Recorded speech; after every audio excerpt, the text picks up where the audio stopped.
로마서 16장 3절로 16절 같이 읽겠습니다. 너희는 그리스도 예수 안에서 나의 동역자들인 브리스길라와 아굴라에게 문안하라. 그들은 내 목숨을 위하여 자기들의 목까지도 내어놓았나니 나뿐 아니라 이방인의 모든 교회도 그들에게 감사하느니라. 또 저의 집에 있는 교회에도 문안하라. 내가 사랑하는 에베네도에게 문안하라. 그는 아시아에서 그리스도께 처음 맺은 열매니라. 너희를 위하여 많이 수고한 마리아에게 문안하라. 내 친척이요 나와 함께 갇혔던 안드로니고와 유니아에게 문안하라.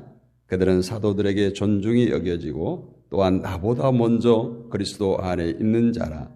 또 주 안에서 내 사랑하는 암블리아에게 문안하라. 그리스도 안에서 우리의 동역자인 우르바노와 나의 사랑하는 스다고에게 문안하라. 그리스도 안에서 인정함을 받은 아벨레에게 문안하라. 아리스토블로의 곤속에게 문안하라. 내 친척 헤로디온에게 문안하라. 나기수의 가족 중 주 안에 있는 자들에게 문안하라. 주 안에서 수고한 드루베나와 드보르사에게 문안하라. 주 안에서 많이 수고하고 사랑하는 버스에게 문안하라. 주 안에서 택하심을 입은 루포와 그의 어머니에게 문안하라. 그의 어머니는 곧 내 어머니니라. 아순그리도와 블레곤과 헤메와 바드로바와 허마와 및 그들과 함께 있는 형제들에게 문안하라. 빌롤로고와 율리아와 또 네레오와 그의 자매와 올름바와 그들과 함께 있는 모든 성도에게 문안하라. 너희가 거룩하게 입맞춤으로 서로 문안하라. 그리스도의 모든 교회가 다 너희에게 문안하느니라. 아멘. 성도의 문안이란 제목입니다. 지금 교회들은 이제 목회자들이 한 교회에서 종신토록, 거의 종신토록 목회하고 은퇴하고 하는데, 교회 역사가 50년이 넘고 70년이 넘고 100년이 넘으면 목회자들이 자주 바뀌죠. 어렸을 때 시골 교회 목회자가 자주 바뀌는데, 이제 목회자들이 이렇게 이침식을 하게 되면 떠나는 목사님들이 오늘 사도 바울이 이렇게 한 사람 거명하여서 문안하라 했던 것처럼 목회 여정 가운데 동고동락했던 성도들을 한 사람 이렇게 거명하면서 감사의 마음을 전하고 애석한 마음을 전하는 것들을 봤습니다. 그러면 그냥 예배 현장이, 이침 예배 현장이 눈물바다가 되는 거죠. 저는 이런 사도 바울의 성도들을 한 사람 한 사람 동역자들을 거명하면서 문안하라 했을 때, 주님께서 우리를 바라보면서 이렇게 우리의 한 사람 한 사람의 이름을 기억해 주시고 우리 한 사람 한 사람을 축복하고 문안하라고 이렇게 부탁한다면 참 좋겠다. 얼마나 좋을까? 그런 생각을 해봅니다. 오늘 16절에 보면 너희가 거룩하게 입맞춤으로 서로 문안하라. 그리스도의 모든 교회가 다 너희에게 문안하느니라. 교회라는 말이 나옵니다. 그리고 문안하라는 말이 나옵니다. 16절뿐만 아니라 모든 오늘 본문 전체의 내용이 문안하라. 이 문안하라는 말이 무슨 말인지, 먼저 교회가 무엇인가에 대해서 말씀을 해보고자 합니다. 우리는 로마서를 통해서 분명히 교회는 그리스도의 피로 구원받은 성도들이 모인 공동체, 헬라어로 에클레시아라고 하는데, 그래서 교회는 그리스도께서 피 흘려서 세운 교회라고 우리는 늘 기도하고 고백합니다. 그렇다면 교회의 나옴은 과연 무엇으로 증거될 것인가? 엄청난 건물, 수만 명 모이는 이런 교회? 많은 사람들은 교회의 나옴을 그저 도덕적으로 선한 일을 하는 것으로 증거되어 오는 것으로 이렇게 말합니다. 만약에 교회가 도덕적으로 착하고 선한 일을 하는데 교회다움이 그친다면 그리스도가 증거되어지는 일이라고 할 수 없겠죠. 그거는 바른 교회라고 할 수 없습니다. 그리스도의 피로 세움받은 교회와 독특한 모습, 교회의 교회다움 오직 다른 곳에서 찾아볼 수 없는, 이 교회에서만 찾아볼 수 있는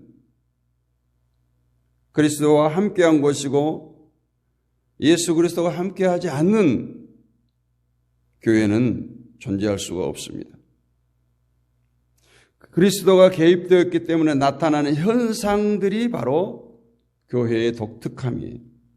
그런 독특함이 있음으로써 그리스도가 증거된 것이 아니겠습니까?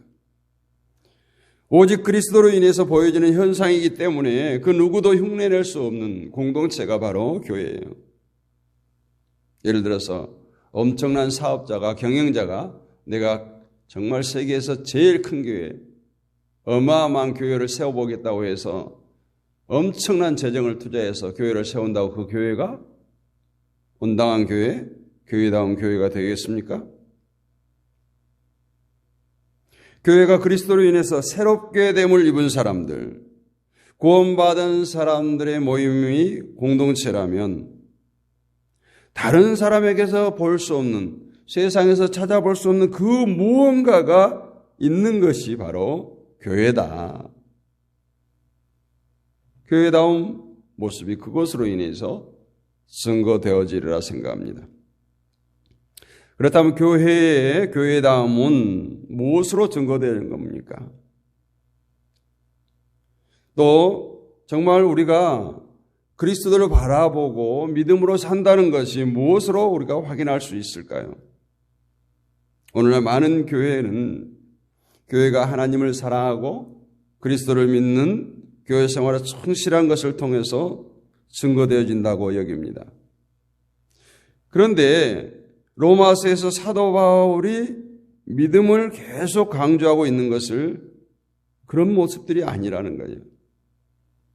우리가 12장 4절로 5절에 보면 우리가 한 몸에 많은 지체를 가졌으나 모든 지체가 같은 직분을 가진 것이 아니라 이와 같이 우리 많은 사람이 그리스도 안에서 한 몸이 되어 서로 지체가 되었느니라 이렇게 말씀하고 있죠. 한 몸으로서 서로 지체의 관계로 모이는 것이 교회로 사도 바울은 정의하고 있습니다. 사도 바울이 말하는 믿음은 12장을 시작하면서 뭐라고 말했습니까?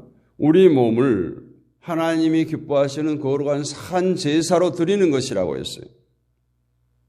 따라서 여전히 내가 내 몸을 내 것으로 여기거나 이 땅에서 누리는 것들, 사용하는 것들을 내가 주인 삼은 것들이 여전히 내 것으로 여겨진다면 아직도 우리는 예수 그리스도를 주인으로 여기지 않는 것이죠.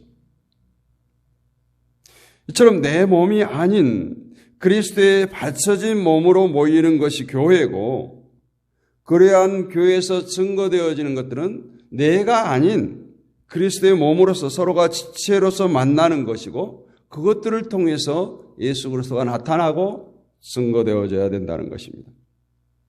결국 교회에서 증거되어지는 믿음은 자신의 존재성을 예수 그리스도에게 두는 거예요.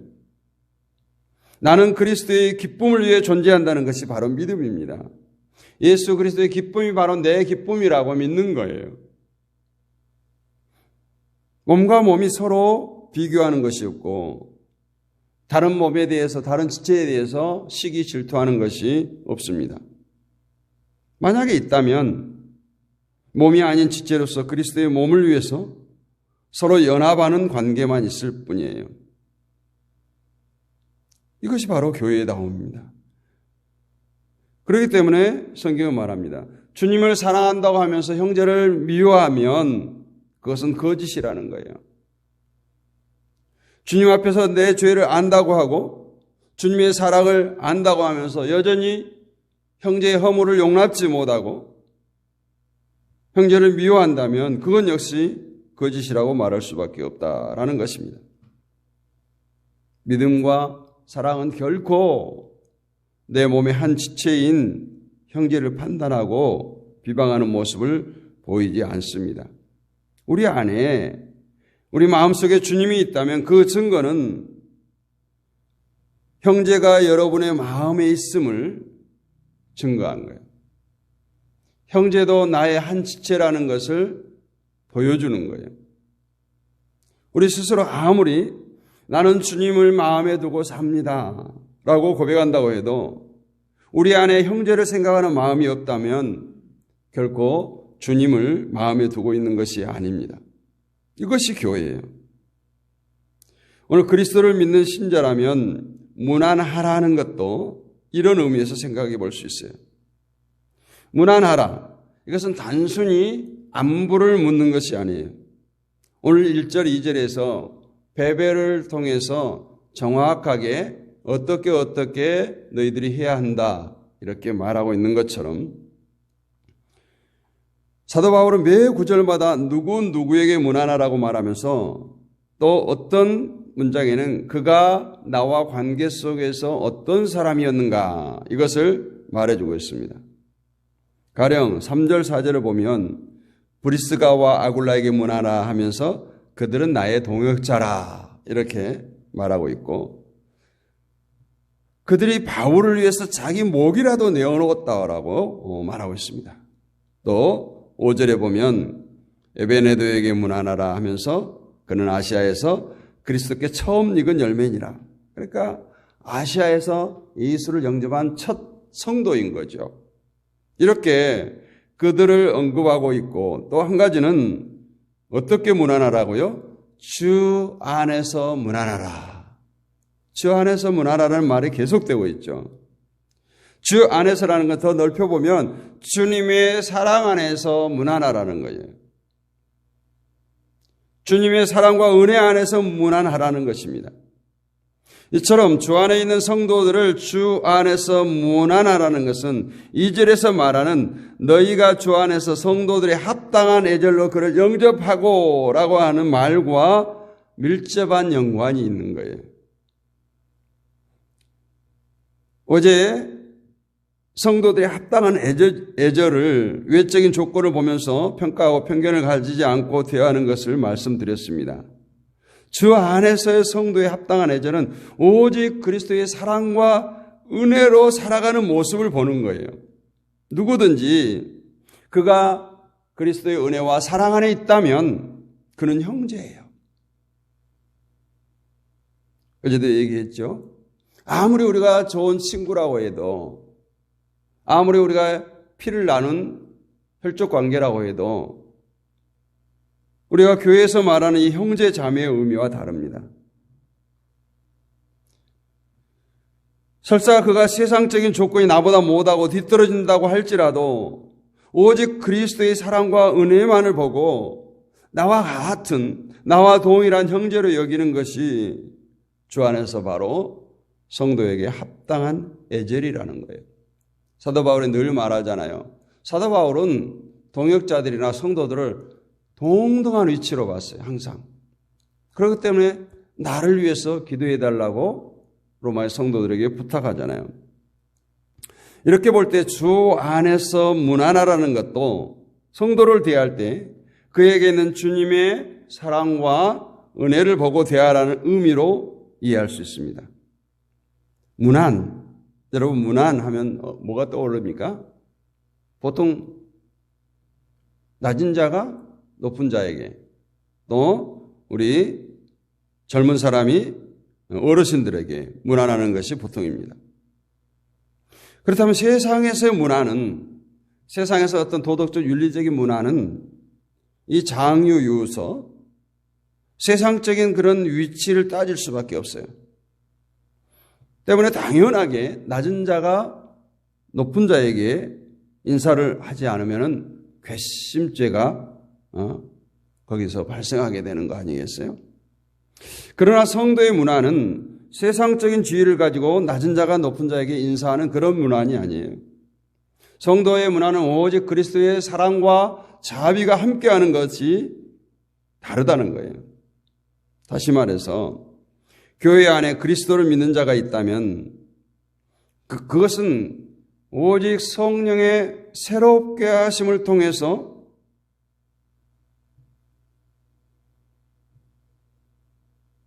그 모든 것들이 증거되어지고 그리스도를 확인하게 되고 주의 일하심을 발견함으로 감사하게 되는 것입니다.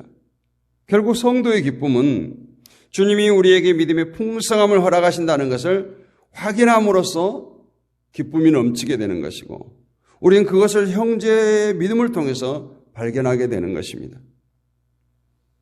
나만 믿음 생활 잘하면 된다는 것이 아니라 믿음으로 살아가는 형제들을 볼 때 그의 믿음의 대단함을 보는 것이 아니라 그를 새롭게 하시고 믿음으로 살아가도록 하신 주님의 사랑을, 주님의 은혜를 발견하게 되는 것이죠.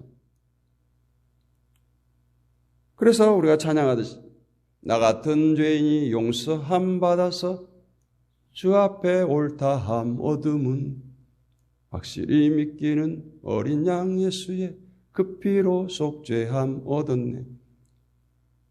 똑같아요. 정말 우리에게 어떤 허물이 보인다, 믿음이 연약한 지체가 보인다 하면 저 사람도 예수의 피값으로 구속함을 입은 형제죠, 자매지 하면서 그들을 섬기는 거예요. 그래서 주 안에서는 어떤 교회의 직분, 목사, 장로, 집사라는 건 상관이 없어요. 세상의 지위라는 것도 상관없어요. 세상의 사장도 간부도 평사원도 교회 안에는 똑같은 형제 자매예요. 아버지 학교를 처음 가면 형제 자매라는 호칭을 써요. 그래서 목회자들이 좀 싫어합니다. 그래서 이제 목회자 아버지 학교만 따로 하기도 하는데 교회에서 목사님 하다가 아버지 학교에서 형제님하고 그냥 덜썩 끌어안고 허깅을 하니까 거부감이 있는 거죠. 이것이 뭐겠어요? 자기의 어떤 위치에 대한, 직분에 대한 자존심 아니겠습니까? 우리가 믿음을 선물로 받았습니다. 또 그 믿음으로 살아가고 있습니다. 우리 형제들에게서, 자매들에게서, 지체들에게서 동일한 믿음이 보여질 때 그리스도 안에서 한 형제 되었음을 확인할 수 있습니다. 또 그것으로 서로 기뻐하는 것이 온전한 교회의 모습입니다. 나는 잘하는데 저 사람은 못한다. 나는 못하는데 저 사람은 잘한다는 것 때문에 시기한다면, 또 무시한다면 그것은 세상의 법칙으로 사는 것에 지나지 않습니다. 여러분 앞에 누군가가 정말 신실한 믿음으로 살아가는 모습을 보여주고 있다면 그것은 하나님께서 나를 가르치시기 위해서, 나에게 깨닫게 하기 위해서 나에게 보내주신 형제로 생각해야 됩니다. 그럴 때 우리는 그 형제에게 감사하지 않겠습니까?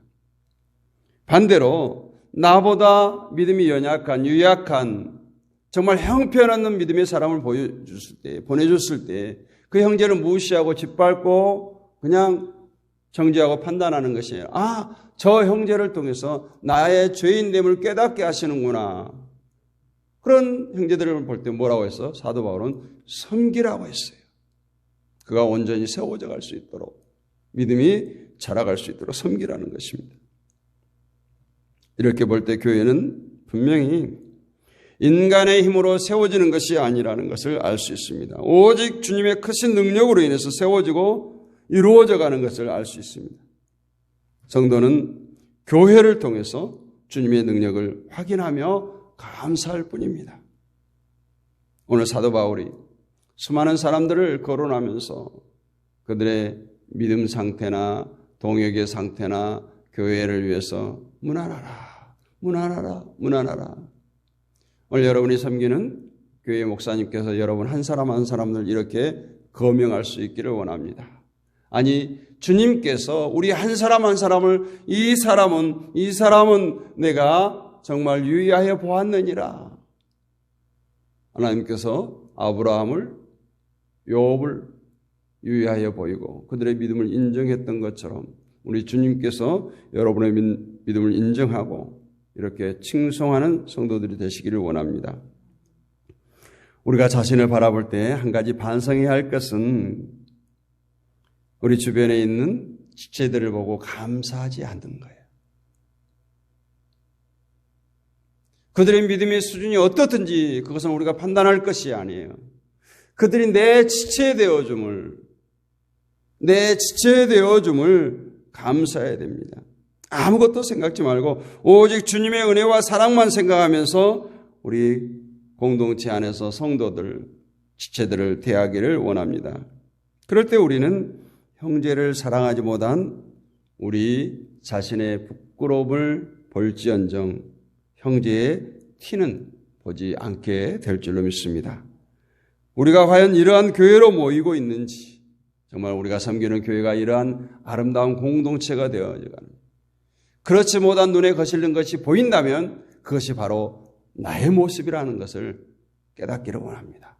우리가 흔히 좋은 교회 말합니다. 어떤 사람들은 이 교회 저 교회 정착지 못하고 돌아다니는 그런 방랑의 그런 신앙생활을 하고 있습니다. 좋은 교회는 바로 여러분이 있는 교회입니다.